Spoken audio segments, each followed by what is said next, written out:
conversation with a young woman yesterday who said that she started listening to the sprinkle advice at the ages of 16 or 17, and now that she's in college, she unfortunately realized that the only thing that it has gained her is a bunch of bodies, and that she struggles to communicate with men who are her age because she is only used to being with the older guys, the old men who were quote unquote providers. This is why I say that advice is so toxic and damaging. You have 14, 15, 16, 17-year-old girls out there listening to this advice, and you are literally serving them up to the hands of groomers. What do you really think a young woman, a young, naive woman, is going to be able to do with an old man to get her bills paid? Do you really think that young, naive girl is going to be able to outsmart and manipulate that man? That old man who's been around the block a couple of times. Stop supporting influencers who are serving young women to the hands of groomers.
There's no doubt in my mind that Shira 7 is going down in the history books as one of the great women who helped wake women up of our time period to the delusion and the lies that we've been fed for centuries.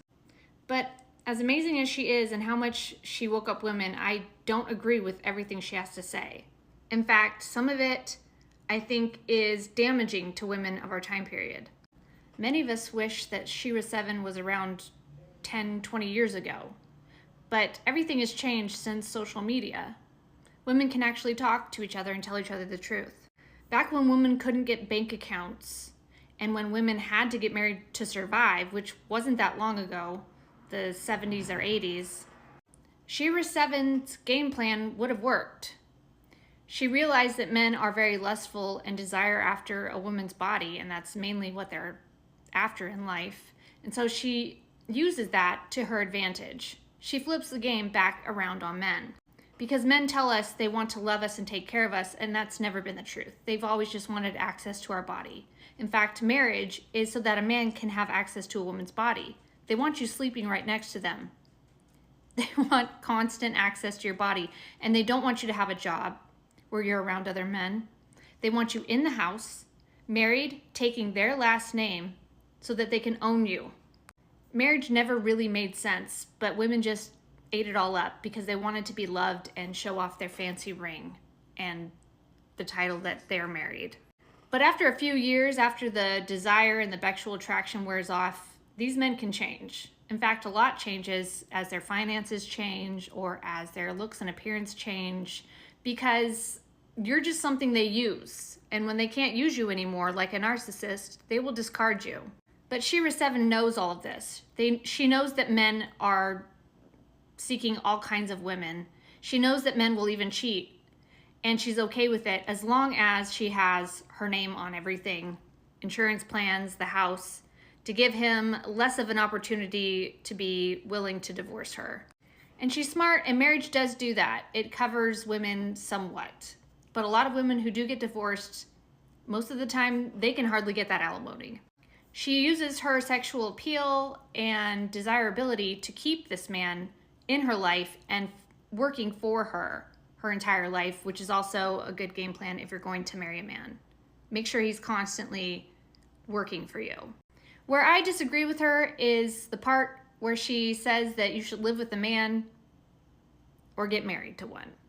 Because right around the corner we have robots, and we have many different ways in which we'll be able to make money and survive independently. A lot of people don't realize this is coming. They think the world is going to hell in a handbasket. It's not. We're headed to a world where women can truly become sovereign, where we don't have to live with any abusive family members, where we don't have to rely on anyone. We can be totally free and independent, and that's where I think Shira 7 misses the point. Yes, when women can't have bank accounts and we can't own property, we have no other choice but to play Shira 7 games. But since we can make our own money, and we're headed into even a more independent, technologically advanced world, I would strongly recommend never living with a man. Never tying yourself and commingling funds or your life with a man. You don't need to. Work on your talents, your career, your job, have friends, and make time for a boyfriend if you really want one on the side. But the moment that you give a man that much power, that you're going to take his last name, you're going to live with him and do life with him, it's a power game. And she plays those power games very well. She makes sure the power is in her favor. But it's exhausting. And on top of that, you gotta live with a man. We're all realizing that our peace is very important, and the people that we surround ourselves with helps our spiritual journey and our growth. We're moving into a world where a lot of us are gonna be okay being on our own, but ironically being connected like never before. On social media, and pretty soon meeting up in hologram form. We don't need to stifle ourselves with one individual for the rest of our lives. We can allow our interests and our friendships and our relationships to grow as we grow and change. And that's one thing about marriage I've never liked. The fact that you're two completely separate individuals and you have to stick it out together. And a lot of the time you adopt each other's beliefs, and there's this kind of feeling that you can't move in a certain direction because you have your husband. You can't move to a certain country. You can't move to a different state. You can't try a new career path. And no woman should be doing that just so you can live with a man and say that somebody loves you. You should always be able to move independently and flow with the desires of your heart and your spiritual growth. So the future is us becoming completely independent. And if we want a man in our life, sure. But we don't need to mesh ourselves so much with a man that it's hard to pull away from that man. And I would strongly recommend commingling your life with a man at that level. But if you're going to get married the old-fashioned way, you better be playing these Shira 7 games, because she knows how to make sure that the power is always in her favor. And she's right. We are the prize, and never let anyone tell you otherwise.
I don't understand why people are talking about Sheer 7 and how she was talking about curly hair and how she said it's not a thing to wear. You need to be wearing basically YT women wigs, and you need to be having your hair straight. You shouldn't be having it curly. I don't understand why y'all mad at her. You guys really hold her up to like such a high prestige in what she says, and when she says something that you don't agree with, you're like, oh no. But it's like you agree to all the other stuff, but you don't agree to the other stuff. Like, y'all, she really playing in our face. Not our face, but she really playing in a lot of women's face. Okay, she's playing in a lot of women's faces. I have seen videos of her where she said that she had a high value man. She seen that he was a high value man, and her husband, and she took advantage of the opportunity. But then in another video I seen, she said that she was the woman that helped her husband excel in his career because of her looks. So she said nobody took her husband serious until he was with her. Then his business started to take off. So it's like, which one is it? Did you marry a gazillionaire, or did you build him up too with your looks? And y'all are playing, like, she is playing in a lot of y'all faces, y'all. Then it's just like, she wore her hair curly years ago, okay? And then she said that long nails is ghetto. But then I seen a video of her. She was posted going to, like, it was somebody's house, and she had long nails on. But didn't she say that the long nails was ghetto? But she wearing the long nails. Y'all, she's playing in y'all face. Do not believe everything that this woman say, and stop watching this woman, because she's getting paid to clown y'all, and y'all are doing stuff. Like, I seen a video of this girl saying she took the tips of Sarah 7 and she went to go dress up and sit at like I don't know, like a bar or somewhere, wherever, to look cute, and she's normally not that girl to dress as cute, and nobody came up to her. And I think Sarah 7 replied or something and said, like, well, you was probably looking available. Like, this lady is playing with y'all. She is playing with y'all, and y'all are literally doing the stuff that she's saying. And that's not all that she did to get her husband. I've seen videos where she said one thing and then she said another. So she's clearly not honest, okay? Stop listening to her, okay?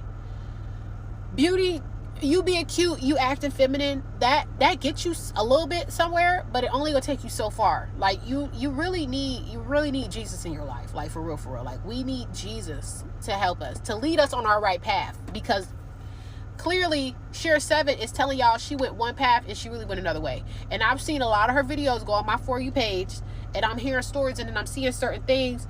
One day you said that curly hair is not a thing, but you was wearing your curly hair like a year or so ago before you blew up.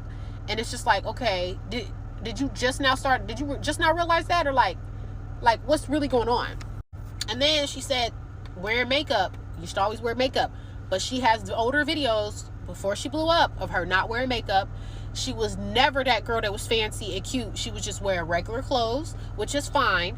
But now she has a certain image and a certain look that she's putting up on social media, and y'all are eating it up, and she's getting paid off of lying to y'all. Like, I don't know why people think that she's telling the truth all the time. Like, y'all need to stop. And it's not like, I haven't seen no testimonials. So, and even if I did, I know it's not going to be fruitful. So, but stop listening to her, y'all.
Did y'all know that the advice that Shira gives out is dark psychology?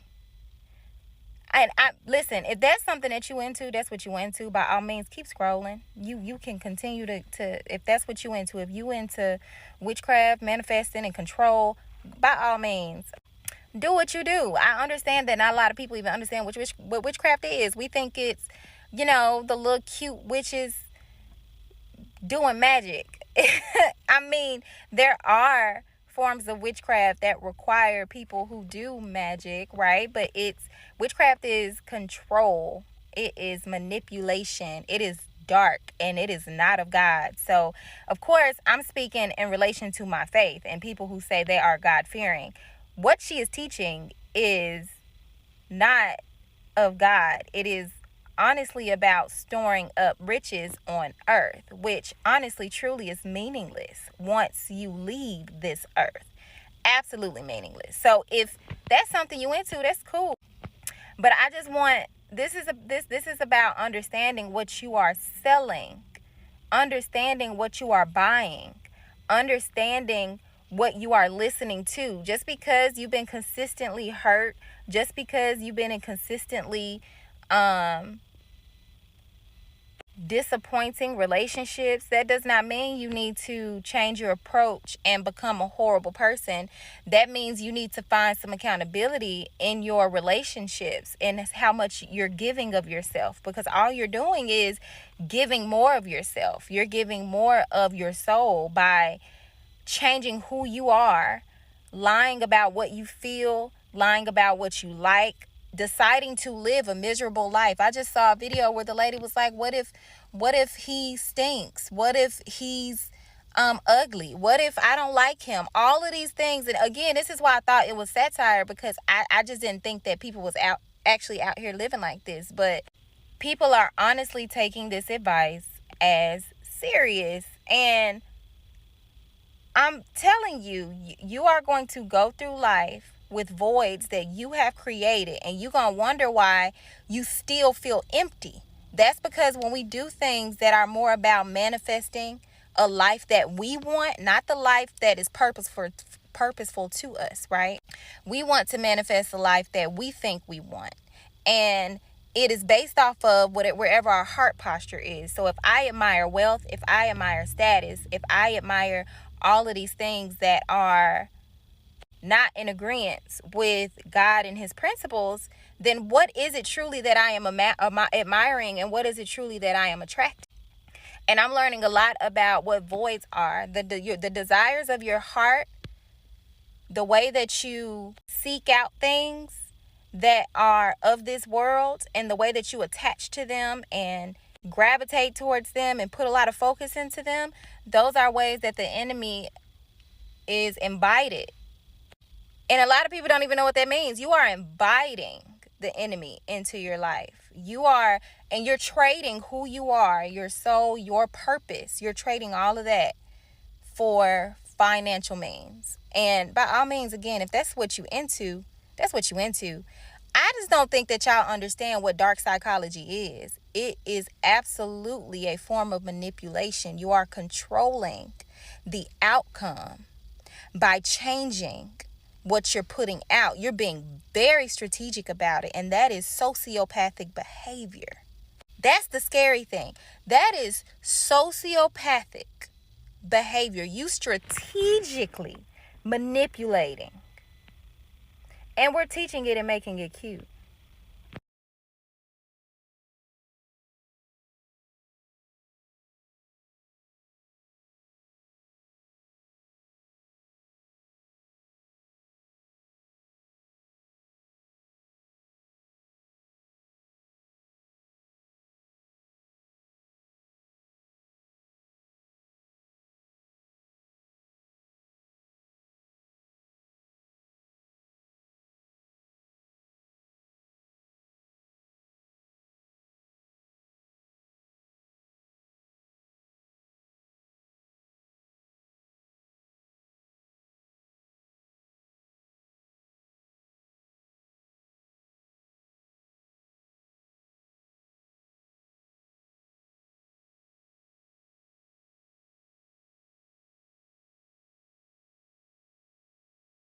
Shira 7 is not God.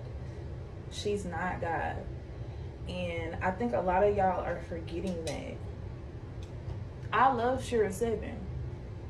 But what she says is not law. There's a lot of things that I agree with, but there's also a lot of things that she says that I don't agree with. Like, for instance, I do believe that you should go out the house looking presentable. I do believe that. But I don't believe that you can't have a bad day and dress casual. I don't believe that. But she says herself, if you really pay attention to Shira 7, and if you really watch her channel and not just the clips that are surfacing around the media, if you actually watch her YouTube channel, she always tell you, take what resonates and leave what doesn't. She says that all the time. And I think you guys are just watching clips and you guys are getting this perception of her, but y'all don't really listen to her channel. She always tells you, you should never be exactly like anyone else anyway, not even me. She says things like that all the time. She's like, take what resonates and leave what does not. It's just as simple as that. If you don't agree with Shira 7, keep scrolling.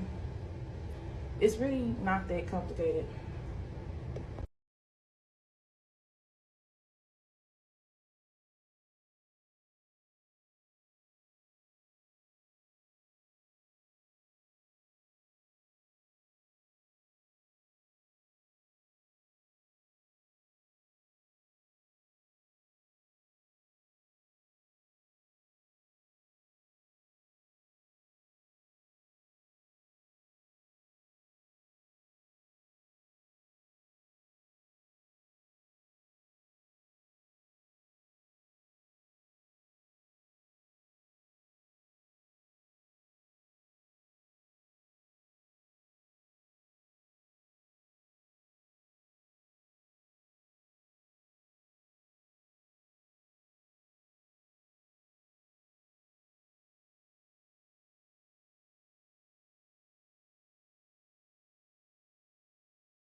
But as a young black woman who lives in America, I had to stop watching certain creators like Shira 7. Doesn't mean I don't love her.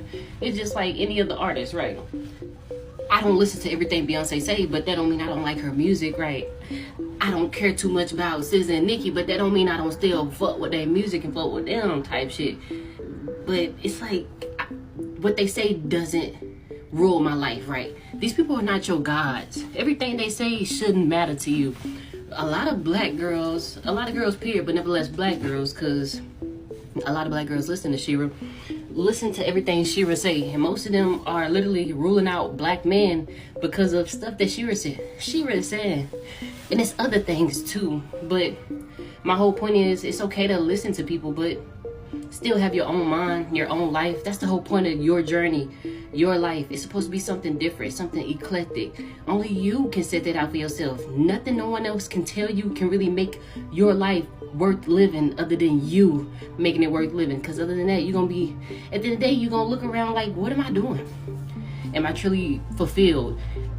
Are these principles that this person telling me making me fulfilled as a person? So it's really about self-identity, knowing who you are, self-awareness. It's okay to listen to people, but end all be all, they're not your God, and they shouldn't be ruling out your inner voice to the point you don't want to make certain decisions off feelings and emotions because of what type of monetary or money gain you think you're gonna get out of somebody. It's the most shallowest shit ever. And if shallow is what some people want, by all means do it. But y'all be the main ones, not even the main ones. Y'all see what we talk about with celebrities, how shallow they start to become.